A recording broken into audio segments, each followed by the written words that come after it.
Hello there. This is supposed to be a very short video. You will tell me how it went. It's going to be about sad two stories, but it's not going to be sad video because I hope I will give you answers there. So you write me very good questions about blockages on the way towards your path, about not knowing this loss of power I spoke about before, and I got pretty interesting email about it, and everything I'm going to keep anonymous. I'm not going to read. Some are Polish, from the Polish language, some are English, but one is about not seeing that first love of power, never outshine your master. So the lady, she was more educated than her boss, and of course what he did, he learned from her and then started to put her down. So how to deal with that, she's asking. And there is another problem about those blockages, about not being assertive. And a lot of us want to manifest our reality better, faster, quicker, and fantastic, have this great life.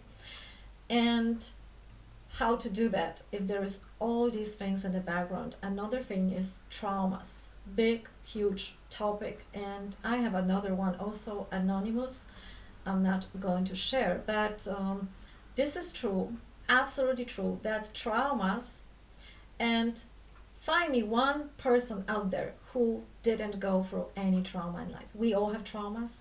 It's just differentiating in intensity, amount of traumas, but every one of us suffer from sort of trauma. But people who have a lots of traumas or very intensified, they usually have this sense of wasting their time, wasting their life, fearing that they're going to waste the rest of their life because they don't know how to make it better from now on, because that trauma sucks their time, takes away their life quality, and this is all true. So how to deal with that before you manifest? You cannot manifest anything if you are in that fear every day or every now and then.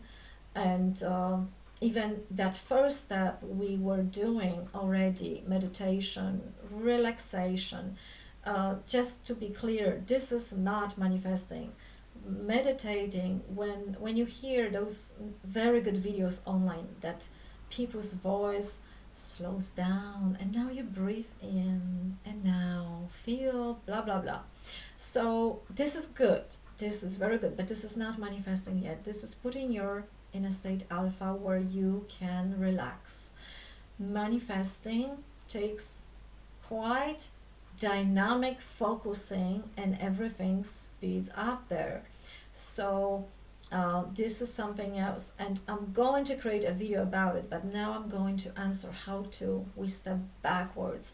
We go back and answer those questions about the obstacles, considering traumas, not knowing. So the first one, when you didn't know about the law of power, and we don't know about many of them, Robert Greene, I think he wrote about 48 laws of powers, but before him was Machiavelli and others. And not knowing them, of course, doesn't release us from the consequences of it.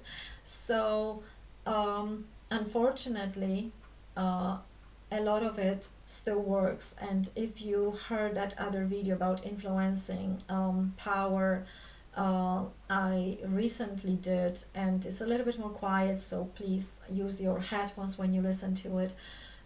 Please do so, because then I explain also a lot about that dynamic and how it should be now, how people think it's more about being empathetic, how you influence positively other people. I wish I can believe that 100%. I think it's true, but I also think it's very much in politics based on Machiavelli's laws of power, still very much. So it is also based on part of our reptile brains that we have this instinct of survival. If a boss is smarter, if you're smarter than your boss or more educated, and you teach him, then then what his reptile brain will do if he's not conscious, he's going to put you down because he needs to lift himself up. And someone explained me that on a quantum field in physics, if one body in a closed box is up, then the other one has to be down. There is, if one goes up, then the other one goes down. There is sort of no being equal there. And I of course forgot what kind of law was that in physics, but you probably remind me. Please do so. So the first thing how to deal with that is to sort of stalk, observe and watch how your enemy acts, talks, what he she does to you that you cannot deal with, and what's going on. So you step into a play role, into a playground, to the playground when you are gaining information. And we know who has data has power. So with this little bit playful approach, you study that troubling you figure out there, and you get all the information. And if you don't want to lose your job, please be very, very careful with that, because once you do it, this other person will be in shock. It works energetically, and it does absolutely work. And here is why, and here is how. The moment the boss tells you, oh, you didn't do that well, you should repeat that in Excel, and his voice is sort of higher and showing off, you can, by observing it, absorbing it, trying, act like it, feel it. You don't have to do anything, you don't have to say it anything, you just be polite. Please be polite, because it has enormous power. You don't have to scream, you don't have to argue with the boss, you don't have to absolutely nothing. You just feel the energy. So you hear him talking, or arrogant, higher, wanting to show that he's from the position above you, and pointing you what you did wrong, this sort of way. And look how I'm talking to you right now. This is the way. You politely respond. You say, yes, of course. And you are still kind. But because you change the tonation of your voice, because you change the vibration of your body, it may put him, her slightly in a shock. So please be careful with that. So that's one way when you can study and see, because there's supposed to be an understanding. You probably don't have to go too far. There is understanding that this person wants to feel confident. The boss is not actually confident. If he has to do that, if he has to put you down, he does not feel confident. So if you want to keep the job, that's also depending what you want to do. You have to be very, very careful how you are going to play that out. But the most important thing is you are not helpless and hopeless in this situation. You do have a power. Everything you do say has impact on your boss. So your enemy is not there to fight it. Your enemy is out there to bring you new skills to your life, if you wish. Because of course, you can go and get another job. That's a simple solution. So that's number one. Number two, blockages, traumas. So look how interesting that is connected, and what a nice synchronicity we have here. Traumas is like enemy inside of us, right? It's like a critic, enemy, and this figure, one or many or 100 of them that are against us. They are our enemies, and they are putting us down. They're usually creating the blockages that we cannot do something, we are not motivated, we are losing energy out of nothing. So there is a moment that before you wanted to do something, you felt excited, and the moment you do it, suddenly you sit down and don't do it. Do you know the feeling? Usually, if you trace it back before that moment, it happened that you had a thought, and the feeling followed. Some hidden subconscious voice said, you're not good enough to do that, or anything. So there is a subconscious enemy in subconscious mind, enemy that you of course need to stop to and learn what power it has. It has enormous power. Usually the traumas have this existential feel like, yeah, you wasted so much time in life because you were going to so many therapists, you were in such a bad state, and you could really use it better that time. I get it. And I assure you, this is everyone with traumas and intensity had that bad day, bad months, bad years. It is happening. So the first thing is the same way to get that paper and write it down. It's like a fight on the mat, maybe judo, maybe karate, and you lose, but you keep on playing, that's a good thing. So you're backing up like a good lawyer your story, your response to your enemy. Treat it like a good enemy that you can practice your new skills on. So if this is existential fear, and I had yesterday actually person like that who called me and said, oh my god, I'm worried, I have nothing, I'm gonna die here, and it's so bad, and in Poland is so bad. It is bad. I know it's bad. It's bad in the different parts of the world right now. But the thing is, as long as we do breathe, as long as we can do something, we are not helpless yet. If we do feel helpless, it's because we believed a different story, and this is not our story. This is the story of our character from our subconsciousness. So we need to bring him, her up. We can paint it, we can create it, we can have a vision about it, how it looks. We need to dissociate that character from us so we see him, because if we have enemy out there, boss, I don't know, family member, it's easier. It's hard, it's hard, but it's easier because we see someone. We can project the thing on someone. We can find someone else to blame for what's happening, why we feel bad. But here it's harder because everything is within us. So we need to take that figure, put it in front of us, so to see what we are dealing with. Again, the more information we gather, the more power we are gaining within ourselves, within our assets, our personal power through awareness. The more awareness we get, the more control over it we are getting. I'm not saying we're gonna win. It takes years. I admit it took me years. And those figures every now and then, they want to attack and put you down, and it's happening all the time to every one of us. It can come in a form of internally, and it takes our everyday hygiene almost. It's very hygienic to think like, okay, why I'm feeling like that, what was the thought behind that, what happened there, why I didn't do it. So I don't know, I'm addicted. I may be, some of you smoking, I smoke again. So what was this, the moment before you smoke, what happened before you reached out for that cigarette, for example, or that bottle, or like me, for that chocolate, right? I want to comfort myself. So you learning what stands before, and then maybe you lose, it's fine.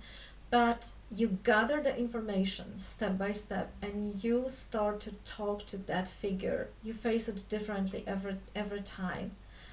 So maybe you lose, maybe you win, maybe you're gonna have more battles won from now on.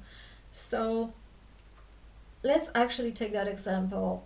Like, you wasted your life, oh my god, so much time passed and you didn't accomplish anything, right? You know that figure. You back it up, you look at your life objectively and see what you accomplished, and you really don't miss anything, because you need to explain it to that figure, and always the subconscious voice that is stronger, louder wins. So you need to make sure that you are building up your strength, your strong new voice, your strong new you from the scratch. So that voice will go down eventually, be very quiet until it will be even convinced. What's more, it's going to help you, it's going to be by your side. So every time you feel that, oh my God, I waste so much time, you need to answer. Don't ignore it. You need to answer that voice. Yes, you had bad moments, but here, I remember all these good moments. What about that? What about that? What about that? So, yeah, this is like a skill of being a good lawyer to yourself, to build up your good story, so you can talk over or talk through or um, take over the negativity step by step, but in a very logic way. You can do it that way. There is also other shamanic ways to step into field, and we talked about it. I did a numbers of videos, so please go back to that self-realization playlist on my channel, and I hope it's going to reveal some of the tactics. And I drew a lot from shamanism, from Arnold Mindell, process-oriented psychology, and Amy Mindell and her approach to therapy, which I found it amazing, and I recommend those books of these people, and they are really wonderfully explaining step by step, giving exercises. I learned a lot, but I also practiced. There is no shortcuts here, and there is no ignoring, because the more ignoring, this is actually wasting time. But the most important is probably to think yourself anyway, really anyway, because sometimes it's like everything would happen to you. You turn it into positive. You turn it into your benefit. And sometimes you need to talk to your friends so they will come up with an idea how to answer that. Today I'm answering that voice for you. So, well, I didn't waste my life because I survived. Maybe I would go crazy if I wouldn't lay down. Whatever was going on with me through that, I don't know, years, I could not get out. But maybe I didn't go out there and I would be dead by now. And now I survived. It protected me. Somehow my subconscious mind protected me in a way because I survived. So if I survived, something was working within that trauma already. Now I have more information. So I'm still on my way. I didn't lose anything. I am on my way. So next time you wasted your time, well, make a list. I learned this skill. I learned that skill. I learned this. I did this. I did that. So that's a very logic way of talking you out of the words, because when we vibrate, I like this word because we all have this magnetic field, even if it's very small and we cannot help our phone to, charge it. We do have this magnetic field, so we vibrate and we have good vibe, we feel good vibe from people or bad vibes. So if this logically talking you out alone or with a friend or with a therapist or with a coach brings you up on a better feeling, you are changing your vibe. You are step forward to where you want to be. So you're not losing anything. So I hope this helped today. And the next time I also will create maybe this way of really speeding up this manifestation where you want to be. But of course, we always have to make sure that we take care of that the most vulnerable part of us, that those traumas, that they are coming. And even now there's a lot of stress. It creates maybe new traumas, but I know that some are lifetime traumas. They are big, they are harder to manage, and they need more time. They are out there. There is also the saying that everything is for the reason, because if this didn't happen, we would probably not be able to understand other people who had similar experience. If we would not have that experience, we would think they are crazy, they are freaks, and we would not be able to help. We would not have compassion, empathy for other people. We would basically not feel. So that's a good thing. That's another good thing. Let me know, what do you think about it? So till the next time, have a great day out there. Bye bye.